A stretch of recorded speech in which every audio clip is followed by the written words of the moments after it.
otprilike godinu dana javio nam se jedan klijent ovdje iz Sarajeva. To je jedan mladi inženjer elektrotehnike sa željom da mu se ugradi čip pod kožu. Ja naravno, pošto se dugo godina bavim piercingom, a to je jedna srodna stvar, znači ugradnja tog implantanta pod kožu, prihvatio sam to i ugradio sam u taj čip pod kožu. To je u stvari na predjelu šake. Evo, poslije godinu dana odlučili smo da napravimo jedan intervju sa ovim mladićom.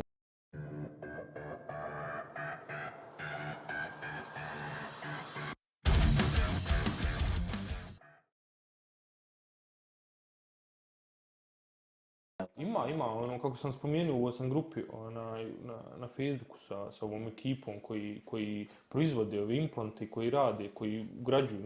Nema stvarno puno ljudi. Tu ima par stotina iz čitavog svijeta.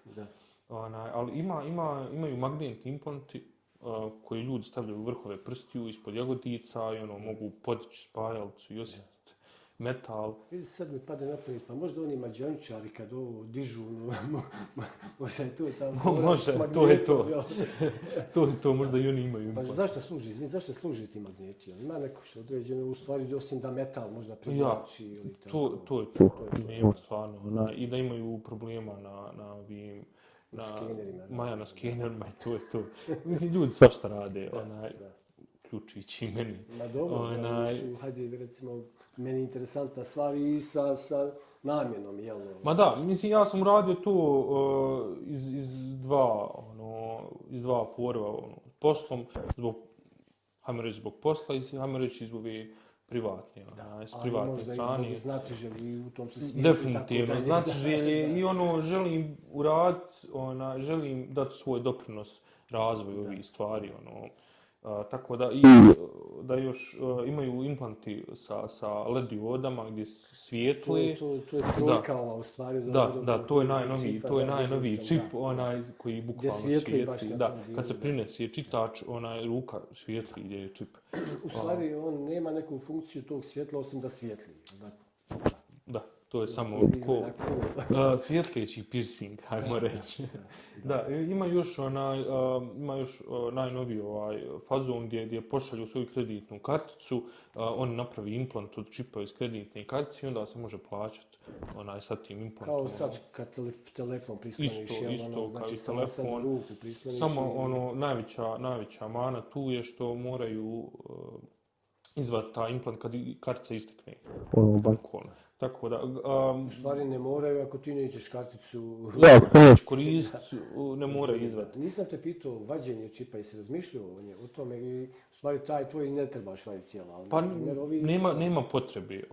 Međutim, bilo je par slučajeva gdje je čip krenuo hodat po tijelu, isto kao geler ili neke stvari, strano tijelo.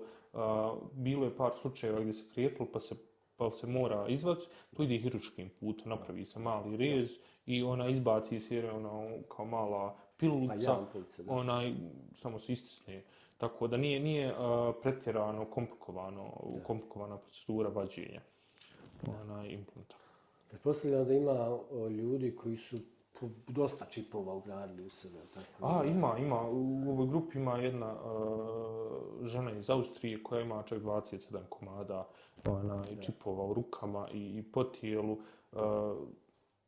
Mislim da su čisto estetske. Kao estetske jest, može, ima u svakom prstu ima magnete pa diže stvari, baš mađioničarski trikovi. Da. A ima isto jedan momak koji ima par ovih čipova, ali oni baš koristi. Na sve ugradio čitače, pokreće auto, motor, sve živo otvara, tako da je baš implementirao maksimalno u život što se koristi. I oni u stvari ne smetaju, uglavnom oni ne smetaju. Ja ne osjetim da je tu, mislim, može se napipat, ali nije što se kažem, tamo sam čitao da se mogu hakovati. Šta se tu u stvari može hakovati? Da li se na ovom čipu uopšte može taj neko hakovati? Šta može raditi? Ovaj čip sam po sebi nije obični RFID čip, nego RFID i NFC simulator. Tako da ja mogu više različitih kartica spremiti na ovaj čip. Hakovat je u smislu da neko dođe sa čitačem i neželjeno kopira informacije sa tvog čipa. To je jedino. Ili da izbriše informacije sa čipa ili da ubaci nove informacije na čip. Ali to mora prići dosta blizu da to uradi.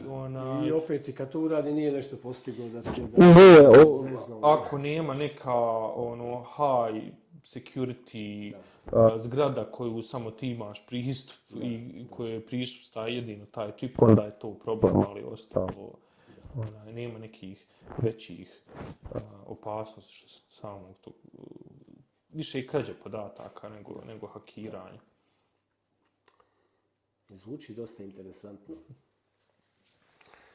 Ermine, ja mislim da smo prešli sve ovo, možda se o ovom naravno ima još šta govoriti, ali mi smo prešli ovako neku temu solidno, dobro. Hvala ti na razgovoru. Da.